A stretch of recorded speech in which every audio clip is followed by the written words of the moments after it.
Toyota Avalon 2023 model mga kamanoy. Ang problema niya, expire.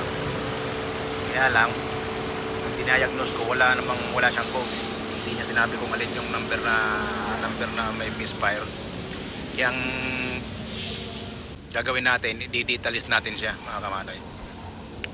Tingnan natin sa data list kung alin yung piston na may misfire. Malalaman natin yan dyan sa data list. Ngayon ito yung data list natin sa cylinder 1, 2, 3, 4. Ngayon kung makikita nyo mga kamanoy, mapapansin nyo ang may misfire na lumalabas ay cylinder number 2. Yan o. Yung 1, 3, 4 lahat naka-zero. Ang nagmi-misfire ay cylinder number 2. Ngayon ang titingnan natin yung cylinder number 2 mga kamanoy, kung anong problema niya. Ang magiging problema lang niya ng ganitong sitwasyon na problema mga kamanoy na misfire, feeding coil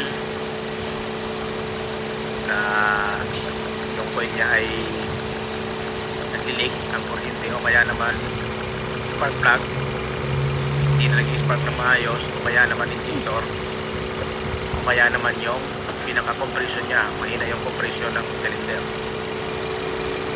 Yan ang pinagmumula ng mga misfire mga kamanoy. Kaya i-test natin itong spark plug coil. Ayos yung coil, may kuryente siya magawa. Kaya tanggalin natin yung spark plug. Tingnan natin yung sitwasyon ng spark plug, kung ano yung itsura niya, kung pudpud na ba o ano. At saka yung injector niya,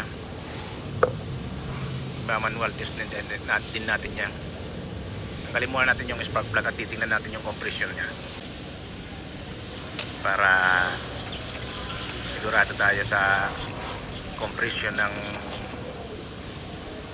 cylinder number 2 natin, kung nasa normal pa ba o mahina na. Kasi yun ang mga pinagmumula ng misfire mga kamanoy. Kasi kung may problema yung coil niyan, yung misfire niyan, yung pagkapal yan ng makina, i-code yan ng computer. Kapag diniagnose mo yan, lalabas yan sa computer na sira yung coil. Eh wala siyang trouble code eh. Ito yung kanyang spark plug oh. Bago pa mga kamanoy, malinis pa. 2023 model pa naman. Kapalit lang yung Tapo. May problema ang ano ko. Compression natin mga kamanoy. Testing natin yung compression niya. Pag okay ang Nasa injector, normal pa. ay ang compression sa injector kita. Karamihan kasi dito sa Saudi ganyan na talagang override yung ano, makina. Sa laki kasi ng kalsada nila, talagang sinasagad nila yung Edong! unang sasakyan nila eh. Tingnan natin yung compression niya.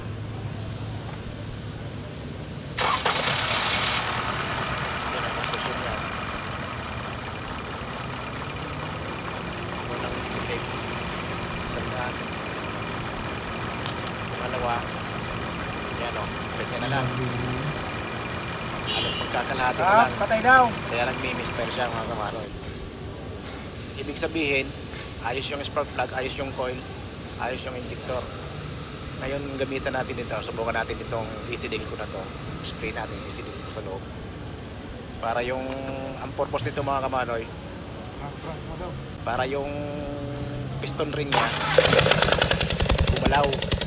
Kasi ang nangyayari niyan sa sobrang carbon, nag-i-stick na yung ano niya, piston ring, dumidikit na dun sa piston, kaya hindi na masyadong lumalapat dun sa kanyang cylinder. Nangyayari, naglo-loss compression siya, kaya nagmi-misfire siya. Idam, start daw. Testing ulit natin anong lalabas. Yun, 125 na. Okay. Ano yung dapat? Tulitan mo lang ng konti daw. Gas mo, Dong! Gasan mo! Konti gas lang. Wala na. Up! Sige, gas! Gasan mo! Hangin yan. Up! Kapalit yan sa ano. Kung Tingnan yung unang ano niya. Pero okay naman na. Testingin natin. Salang natin yung spark plug ulit. Lagay natin yung ignition coil. Patesting natin. Malalaman na ulit natin yan doon sa detailist ulit mga kamanoy. Titingnan ulit natin sa detailist yung kanyang misfire count kung lalabas pa. Ito na, start na natin. Tingnan natin yung detailist niya. Teach stream ang gamit ko dito mga kamanoy, teach stream na ano, pang diagnose, computer diagnostic. Ito. Tingnan niyo mabuti mga kamanoy. Kanina kung mapapansin nyo kanina, ang misfire count niya ay tuloy-tuloy. Ito naka 0, yan nag-1.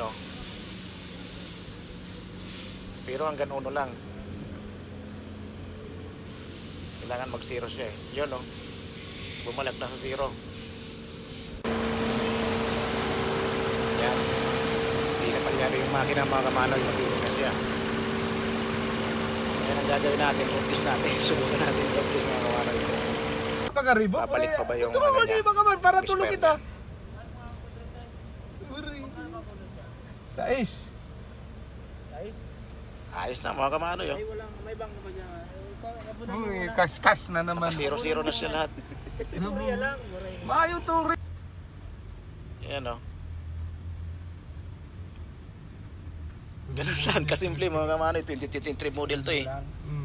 Ganun lang kasimple.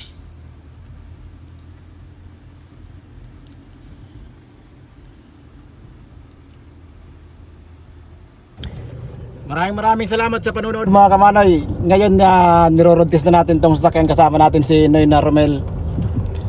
Andito tayo ngayon sa lugar ng mga Arabyano.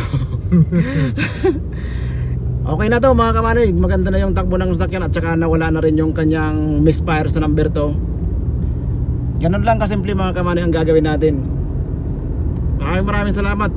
Pa-share na lang po mga kamanoy ng video natin kung sakali naman dyan. At saka yung mga hindi pa po nakapag-subscribe sa ating channel, pa-subscribe na rin po at papindot na rin ng notification bell para updated kayo sa ating mga video.